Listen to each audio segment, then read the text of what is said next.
Mega mega love shout out po at magandang araw po sa ating lahat, lalong-lalo na po sa ating mga viewers sa ang sulok ng mundo man kayo.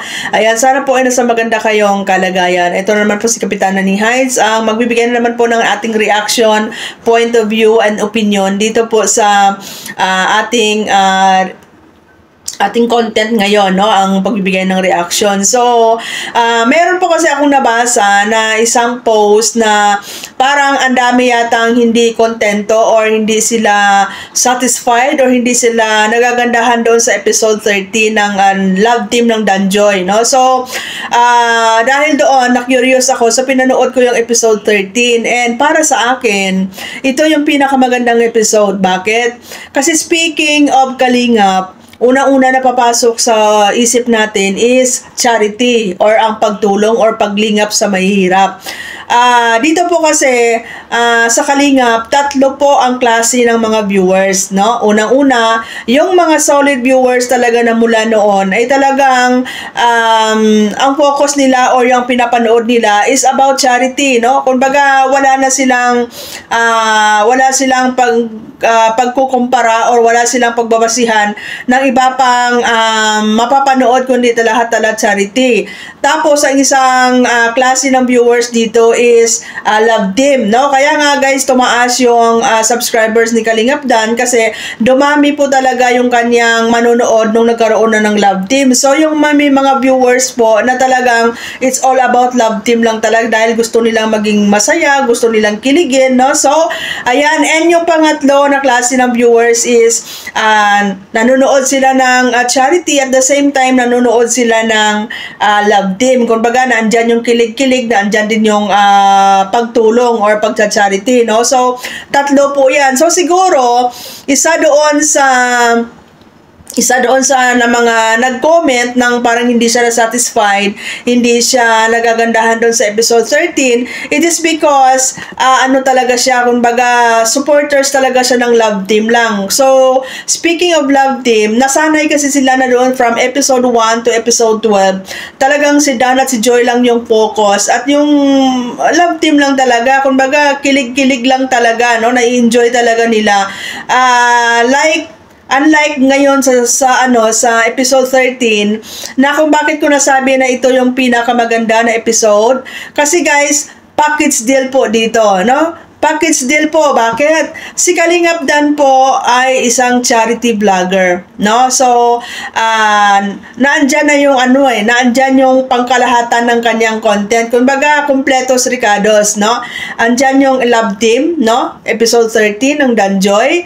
At the same time, naandyan yung kanyang humanitarian, no? Humanitarian works na, yung pabahay niya, yung charity niya.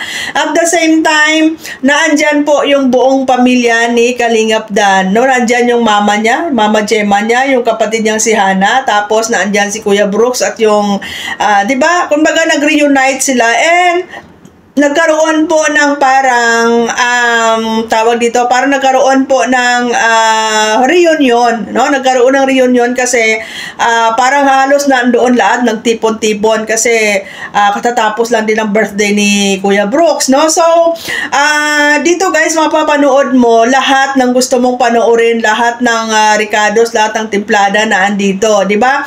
So, may part doon na kinilig talaga yung mga supporters ng Danjoy Love Team kasi doon mo marinig na sabi ni Kalingap Dan, inspired siya, no? Tapos sabi ni Joy, inspired din daw siya nung pag-uusap nila. So dito mo makikita na lahat ng mga ginagawa ni Kalingap Dan ay inspired siya sa buhay. It is because kay Joy. And pagdating naman po sa pag-aaral, inspired din si Joy. It is because kay Kalingap Dan na very vocal nilang sinabi doon sa live. Tapos dumating pa yung isang part doon na tinanong ni Kuya Brooks si Kalingap Dan, si Joy, kung may pag-asa ba si Dan, and umuo naman si Joy. So, ayan guys, no? Doon sa mga supporters ng Love Team, sobrang sobrang malaking sa inyo yon, malaking tawag dito, malaking kasiyahan sa inyo yon kasi kumbaga parang nami-meet na yung expectation ninyo. Yan naman ang expect nyo lahat, di ba? Yung magkatuluyan ang Danjoy, di ba? So, doon sa part na yon, sobrang kilig kayo doon. And ang isa pang sinabi ni Joy, nung nagbigay siya ng kanyang speech doon, is yung andyan lang siya para suportahan lahat ng mga ginagawa or lahat ng mga programa ni Kalingap Dan, di ba? So, ang ganda nun, guys, no? Doon sa part ng Love Team, sobrang natuwa yung mga supporters doon.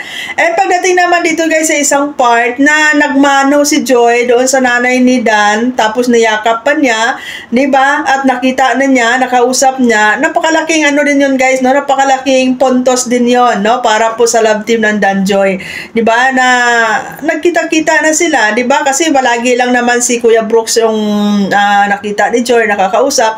But this time is nakausap talaga niya yung biological mother talaga ni Dan, di ba? So, ang saya, di ba? Ang saya noon kasi parang ano na yun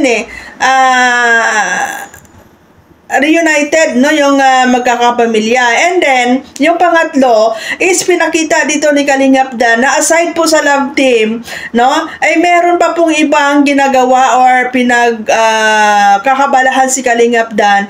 Yun po yung kanyang pagiging charity vlogger or yung pagiging humanitarian niya. At isa sa mga big accomplishment niya, ito yung pabahay para po kay Dayan, no, na-award na nga nung araw na yon. So, di ba, guys, kumbaga, hindi lang si Kalingap Dan nagpo-focus doon sa pakilig-kilig lang, kundi na ipakita din niya sa kanyang mga supporters at sa buong mundo na meron din siyang kaya pang gawin aside sa pakilig-kilig, at yun nga po ay ang pagcha-charity. At alam naman po natin na wala pa man po ang Danjoy, ay charity vlogger na talaga si Kalingap Dan, di ba? So, at least dito napapakita niya na all-in-one, no? All-in-one na yung kanyang pagcha-charity ay very inspired siya dahil merong isang Joy Diwata na nagbibigay ng inspirasyon sa kanya.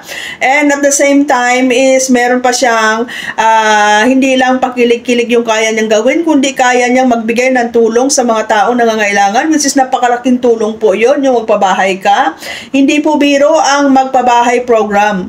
Tayong mga OFW, minsan nakadalawang kontrata na tayo dito sa ibang bansa, hindi pa natin kayang magpagawa ng bahay. Real talk, no? Real talk, kasi dito pag nandito tayo sa ibang bansa, breadwinner tayo ng pamilya natin. Kaya minsan, kung bakit tayo tumanda dito sa ibang bansa, pabalik-balik tayo dito kasi hindi pa natin natutupad yung mga goal natin, at yun ay yung magkaroon ng sariling bahay, no? Pero dito sa pabahay program ng Kalingap at ni Kalingap Dan ay nabigyan po ng pag-asa o nabigyan po ng isa ng katuparan yung pangarap ni Dayan na magkaroon ng bahay. At hindi lang po basta-basta bahay. Nakita nyo naman po, may kalidad.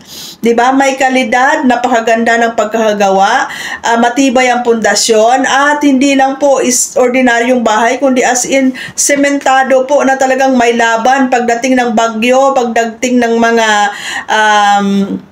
kalamidad or pagdating ng mga sabihin natin dyan na tawag dito, guys, yung malakas na ulan, hindi na sila mababasa, di ba? So, isang napakalaking pangarap ang naisakatuparan dahil po dito sa pabahay program ni Kalingap Dan, di ba? So, dito mo makikita, alam mo, ang all in all, kung isipin mo dito, makikita mo sa personality ni Kalingap Dan na he is very responsible and matured pagdating po sa buhay. Kasi kaya na niyang, di ba, kung kaya nga niyang magpabahay sa mga beneficiaries niya, how much more na hindi niya kayang bigyan ng preparasyon yung kanyang magiging kinabukasan, di ba? So, napakaganda po. Kumbaga, ang ganda ng blending, no? Ang ganda ng blending ng episode 13 kasi lahat ng viewers na nandoon yung mga viewers na talagang solid lang sa Love Team, yung gusto lang nilang magkilig-kilig. Nandoon yung viewers na gusto lang nila charity, di ba? At nandoon din yung viewers na gusto nila ng charity at the same time, gusto din nila na may halong kilig-kilig, di ba? Kumbaga, nagsama nagsama-sama doon yung tatlong klase ng viewers ng Kalingap, di ba guys, no? So, intindihin natin, no? Intindihin natin yung mga nagko-comment na parang hindi sila satisfied. Siguro, di ba, yun yung mga taong, mga ano lang sila, mga love team supporters lang sila. So, hindi naman natin sila mabiblame kasi choice nila yon, di ba? Choice nila yon. Kaya nga siguro sila pumasok diyan sa community na yan. Kaya nga siguro sila sumuporta yan. It is because dahil lang talaga sa love team at gusto lang nila sumaya. And karapatan nila yon, no? So, dito naman kasi sa SOCMED, may mga freedom of speech naman tayo. Malaya tayong ipapahayag yung ating saloobin based dito sa ating napapanood, no? So, doon sa mga akala ninyo siguro buzzers na, hindi po sila buzzers, kundi doon sila sa part ng mga supporters na for love team lang talaga sila, no? Kaya nila nasabi yon kasi nasanay sila na from episode 1 to 12 is puro talaga center of attraction lang talaga si Dan at saka si Joy, di ba? Puro kilig lang, no? So siguro expected nila na itong episode 13 ay ganun pa din yung magiging outcome, but then nga nagkaroon ng package, no, ng tawag dito ng all-in-one na episode dito sa episode 13. At saka hindi naman masama kasi ang involved naman dito sa episode 13 is si Kalingap Dan, which is si Kalingap Dan naman ang tawag dito ang partner ni Joy dito sa Dan Joy na love team. So, part din naman ito ng accomplishment ni Kalingap Dan, yung isama sa kanyang episode yung pag-turnover ng pabahay para kay Dayan, at the same time, yung pagkikita nila at pagko-content nila ni Joy dito sa episode 13 ng Dan Joy, diba? So, ayun lang guys, no? Sobrang sobrang ganda ng outcome kasi naandyan yung naandyan yung nalaman ng mga supporters na inspired silang dalawa, no? Inspired si Dan sa kanyang humanitarian, inspired si Joy sa kanyang pag-aaral, and then very supportive naman si Joy sa kung ano yung mga programa ni Kalingap Dan. And dito natin nalaman na may chance pala or may pag-asa pala si Kalingap Dan pagdating sa, di ba, balay natin balang araw pag nakatapos na si Joy or hindi natin alam, no, na talagang magkakaroon na sila ng tawag dito ng relasyon, 'di ba? Kasi may pag-asa daw sabi ni Joy, 'di ba? So, ayan guys, doon pa lang satisfied na kayo, 'di ba? Doon pa lang busog na kayo no? Yung marinig nyong inspired silang dalawa, inspired sila sa mga bawat ginagawa nila at ginagawa nilang inspirasyon yung bawat isa. Tapos yung all-out support si Joy sa lahat ng mga ginagawa ni Kalingap Dan, at may pag-asa pala si Kalingap Dan if ever, di ba? Doon pa lang busog na kayo kung pagdating sa love team, di ba? Bonus na lang itong accomplishment ni Kalingap Dan, yung pag-turnover ng pabahay niya kay Dayan, at the same time yung pagkikita ni Joy at yung mama ni Kalingap Dan at yung kanyang kapatid, di ba? Nagkaroon ng nagre-reunite sila, di ba? So maganda yun guys, no? Kaya nasabi ko na sa lahat ng episode, ito yung nagagandahan ko kasi package, no? Package all in one. Dito lahat na no? Lahat andito na. Kaya pag natapos mo na panood yung episode, guys, matutuwa ka, masasabi mong napakaganda at satisfied ka kasi andoon na lahat di ba? Andoon na lahat ng Ricardos. So, ayan lang guys, no? Ang importante lang, irespeto natin kung ano yung mga opinion ng bawat isa kasi dito sa SOCMED, hindi natin mapiplease lahat ng tao, hindi natin mapiplease lahat ng mga viewers. Iba-iba po tayo ng likes and dislike, and iba-iba din po tayo ng opinion. Iba-iba rin tayo ng mindset, no? Iba-iba rin tayo ng hinahangad, di ba? Ang importante lang guys ay bilang isang supporters, huwag po tayo masyadong obsessed, huwag po tayo masyadong fanatic, at huwag po tayo masyadong mag-expect ng sobra-sobra. Kasi minsan, pag hindi na met yung expectation natin, ay tayo din po yung na-frustrate at tayo din po yung nadidisappoint. Kaya minsan nagkakaroon ng problema, di ba? Yung tamang paghanga lang, kaya tayo humanga kasi gusto nating sumaya, gusto natin na maging maging fruitful yung ating araw-araw.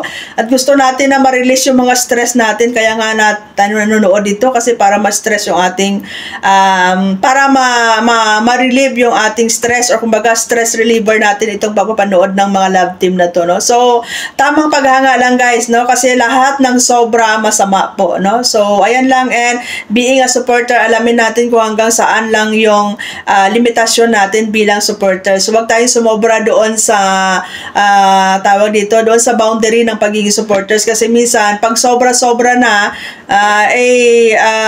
nasasakal din po yung taong hinahangaan natin, di ba? Kumbaga parang nagiging ano na tayo, minsan naging sobrang fanatiko tayo, lalo na kung isa tayo sa mga tumutulong or nagbibigay. Parang minsan gusto natin kung ano yung gusto natin, yun yung masusunod, di ba? Tapos pag hindi nasunod, parang disappoint ka, no? So ayan lang guys, no? Tamang paghanga lang. Pasalamat na lang tayo na merong mga ganitong klaseng love team na nagbibigay ng kasiyahan sa atin at talaga namang nagbibigay ng nagiging stress reliever natin sa pang-araw-araw. So ayan guys, no? Maraming salamat. Alam ko mayroong iba dyan na hindi agree sa sinabi ko, pero this is my own opinion, no? Na para sa akin ang episode 13 ang pinakamaganda sa lahat ng episode kasi package deal nga, all in one. So maraming salamat. God bless po, and magandang araw sa lahat.